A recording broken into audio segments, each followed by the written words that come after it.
Bonjour.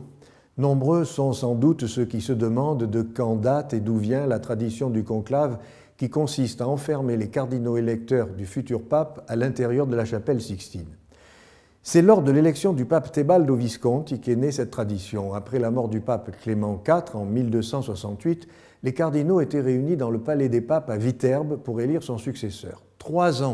Pendant 3 ans, les cardinaux ont débattu entre eux afin de se mettre d'accord sur un nom. C'était l'impasse. Les Français voulaient un Français, les Italiens un Italien, du fait de ce qui se passait politiquement autour de Charles Ier de Sicile, fils du roi de France Louis VIII et de Blanche de Castille. Les cardinaux sortirent de l'impasse dans laquelle ils se trouvaient lorsque les habitants de Viterbe décidèrent de les enfermer en ne leur laissant que du pain et de l'eau. Ils allèrent jusqu'à ôter le toit du bâtiment afin, dirent-ils, de permettre aux influences divines de descendre plus librement sur leurs délibérations. Les cardinaux déléguèrent leur pouvoir à 6 d'entre eux qui, pressés de sortir, élirent Tebaldo Visconti. Il apprit la nouvelle de son élection alors qu'il n'était ni cardinal ni prêtre et il prit le nom de Grégoire X. Pendant plusieurs siècles, les cardinaux ont dû vivre le conclave dans des conditions spartiates, après que l'on eut aménagé le palais pontifical à cet effet, à mourir congelé l'hiver ou étouffé l'été. C'est le pape Jean-Paul II qui a fait construire la maison Sainte-Marthe à l'intérieur des jardins du Vatican pour qu'en dehors des scrutins, les cardinaux résident dans des conditions normales. Vous pouvez voir ici quelques images de cette maison.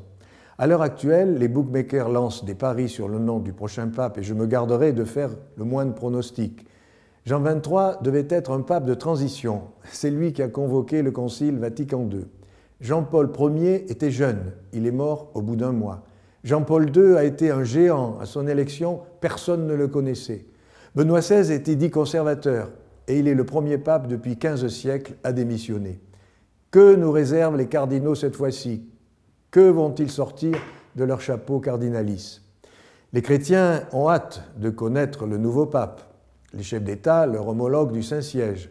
Les médias préparent leur édition spéciale et l'UNESCO prie pour que le Saint-Esprit inspire rapidement les cardinaux, préservant ainsi le toit de la chapelle Sixtine intact. Et si trou il y a, il ne sera pas plus large que le conduit de cheminée destiné à nous avertir des résultats des votes. À la semaine prochaine.